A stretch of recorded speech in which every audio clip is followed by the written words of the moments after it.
సదాశివసమారంభాం వ్యాసశంకరమధ్యమాం అస్మదాచార్యపర్యంతాం వందే గురుపరంపరాం. జ్యోతిషశాస్త్రాన్ని భావతరాల వారికి ప్రసాదించిన ఋషుల యొక్క పాదపద్మాలకి నమస్కారం చేసుకుంటూ, అలాగే నాకు ఈ జ్యోతిష విద్యను నేర్పిన గురువర్యులు జ్యోతిష బ్రహ్మ కీర్తిశేషులు శ్రీ ఈరంకి సూర్యనారాయణమూర్తి గారు, సూర్యశ్రీ దైవజ్ఞ గారి యొక్క పాదపద్మాలకి నమస్కారం చేసుకుంటూ, ఓం శ్రీ మహాగణాధిపతి నమః, శ్రీ గురుభ్యో నమః, హరి ఓం. వీక్షకులందరికీ నమస్కారం. మిథున రాశి వారికి ఈ వారం మిశ్రమమైనటువంటి గ్రహ సంపత్తి గోచరిస్తూ ఉన్నది. అయితే ఈ రాశి వారికి లాభస్థానంలో రవి, గురు, శుక్రగ్రహాల యొక్క కలయిక అత్యంత శుభ పరిణామాన్ని సూచిస్తూ ఉన్నది.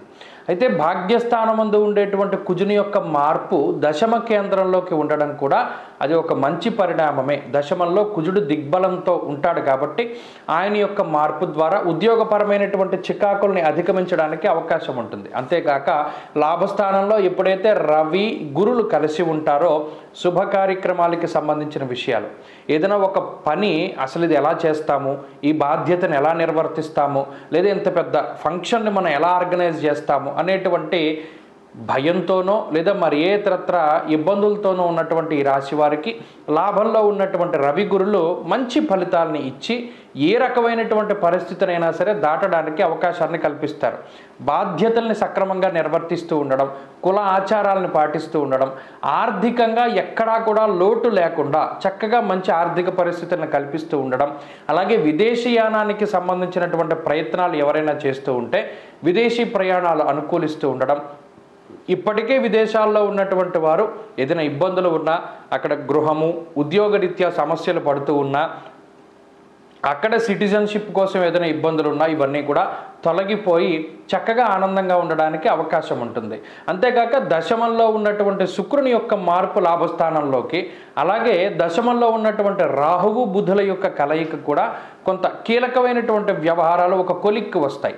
కుటుంబ సభ్యులతో ఉండేటువంటి ఇబ్బందులు తగ్గుముఖం పట్టడం, అలాగే ఉద్యోగపరంగా ఉండేటువంటి సమస్యలు తగ్గడం, ఉద్యోగరీత్యా మార్పులు ఏదైనా మీరు చేయదలుచుకుంటే ఆ మార్పు సక్రమంగా సకాలంలో జరుగుతూ ఉండడం లాంటి అంశాలు కూడా కనబడుతూ ఉన్నాయి. ఉద్యోగంలో పదోన్నతిని సాధించడానికి అవకాశం ఉంటుంది.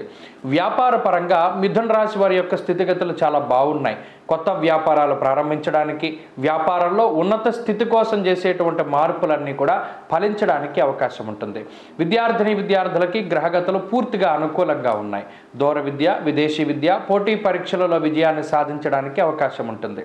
స్త్రీలకు ప్రత్యేకించి ఈ గ్రహస్థితి మానసికమైనటువంటి ఇబ్బందులను తొలగజేస్తుంది. అంతేకాకుండా మనోధైర్యానికి కారణం. ఉద్యోగ వ్యాపారాలు చేసేటువంటి వారికి లాభదాయకంగా ఉంటుంది. మిథున రాశి వారి ఈ వారంలో మరింత అనుకూలమైనటువంటి ఫలితాలని సాధించడానికై శ్రీ గురు దత్తాత్రేయ స్వామి వారి యొక్క ఆరాధన చేస్తూ ఉండడం చెప్పదగినటువంటి సూచన. సిద్ధమంగళ స్తోత్రాన్ని పఠిస్తూ ఉండండి, మంచి ఫలితాలు సంప్రాప్తమవుతాయి. ఈ వారంలో కలిసి వచ్చేటువంటి రోజు శుక్రవారంగా చెప్పవచ్చును. అదృష్ట సంఖ్య 9, అదృష్ట వర్ణము కాషాయము. తదుపరి కర్కాటక రాశి.